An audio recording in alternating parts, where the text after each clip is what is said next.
Okay, so let's take a look at the box office from this past weekend. Opening, coming in at number one, we have the new Ghostbusters film, Ghostbusters Frozen Empire. I was actually at the premiere, but I didn't go to the premiere. So I went to go see another movie. I can't remember what it was. I think it was Love Lies Bleeding. And it happened to just be the premiere at the AMC Lincoln Square in Midtown Manhattan, or I guess that'd be like the Upper West Side. But in any case, it doesn't really matter. But so I was there, and so it was just annoying because things were blocked off, and I was just trying to get to my screening. So this brought in about $45 million for the weekend, and it was projected to make 31 to 43. So it overperformed slightly. I don't have up in front of me what the last Ghostbusters film made that this is like a direct sequel to. And I was gonna look it up, but I figured that came out, I think, like in 2021. And I feel like it would not be fair to compare, or wouldn't really give us a great sense of how this film would do, because 2021 was still like this weird COVID in between zone where not everything was gonna be, a success that maybe you would think would be a success, right? But yeah, so this is pretty decent compared to the projections, but again, it was made with a $100 million budget.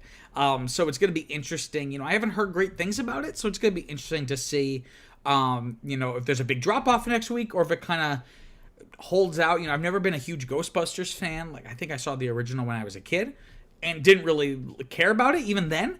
And I think a lot of people have complained, like, it was never this. I think, who's making this? Who is releasing this movie? Sony, right? I think Sony thinks that this is like at the level of like a Star Wars or Indiana Jones or like these other like quote unquote legacy properties. I don't think Ghostbusters.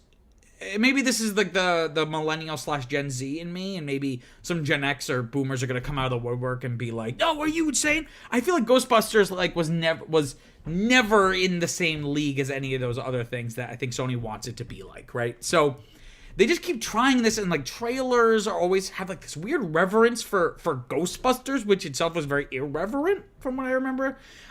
So I don't know if this is a miscalculation, right? This insistence on really trying to, no pun intended, like bring this franchise back from the dead, right?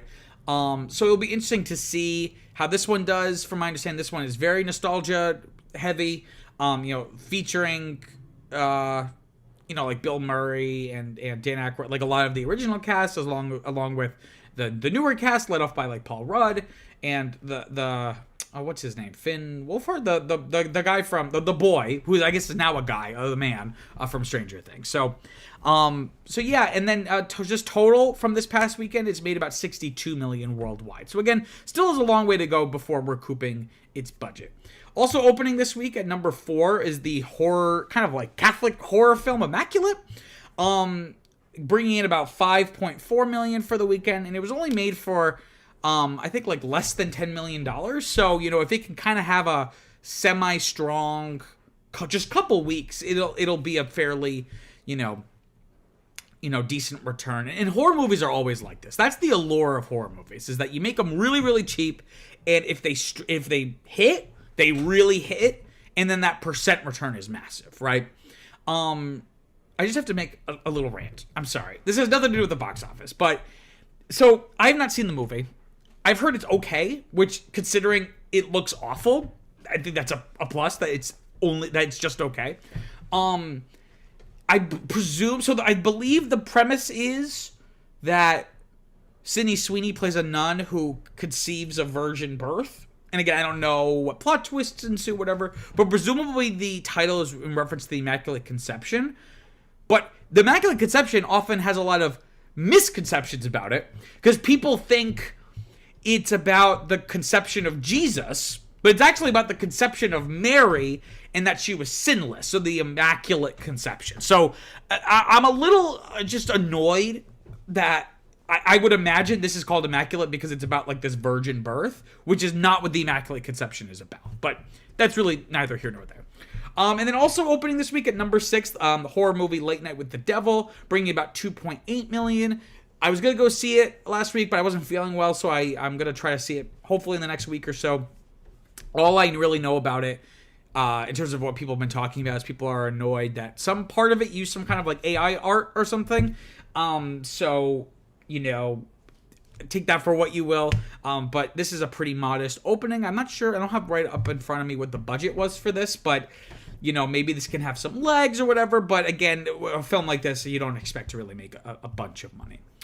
So looking at films that are continuing their runs. So Arthur the King, the inspirational sports/dog Mark Wahlberg movie, coming in at number 5 with 4.4 million. So it dropped from 3rd to 5th, and this is its second weekend. So just barely stayed into the top 5, but just barely. Only a 43% drop though. So this definitely could be a movie that is inspirational. Like we saw, like what have been the heavy hitters like the past 3 months or even 4 months in terms of box office. Things like Wonka, Migration, Anyone But You, like films that are more or less fairly conventional. So I think this could have a little bit of staying power, just considering that it only dropped 43%, and it's made about 15 million domestically or worldwide. So, this isn't awful. I can't remember the budget, but if it could have some legs, just because it's kind of like almost comfort food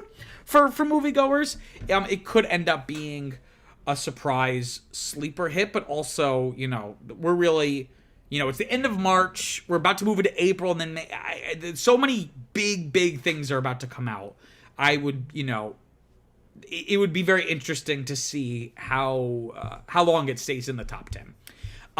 Just a couple other notes here. Dune, I made this prediction a few weeks. I was wrong last week, but my prediction ended up coming true this week. I had said that following Kung Fu Panda 4's release, which unseated Dune Part 2 in the top spot, I had said that there's a good chance that they'll flip, and because Dune will hold out better and Kung Fu Panda will have a bigger dip.